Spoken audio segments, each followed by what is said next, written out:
जय जगन्नाथ जय महावीर। दशपल्ला गड़र गड़राजेश्वर होउछन्ति प्रभु श्री श्री महावीर। प्रभु तुम्भ पाद जुगल मोर शतकोटी प्रणाम। प्रभु तुम विषय लेखिबारे मोर जदि किछि दोष त्रुटि थाए तेबे मोर दोषादोष मार्जना करबा हेबे।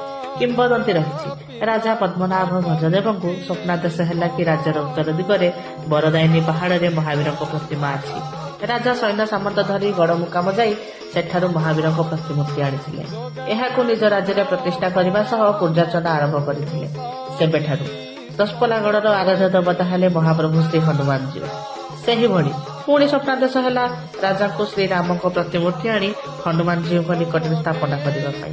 स्वप्नादेश राजा कटक माता मठ निकट एक लिंब वृक्ष मूलू श्रीराम शालग्राम आनी प्रतिष्ठा कराई जहाँ एवं प्रभु रघुनाथ जी नाम लोके विदित।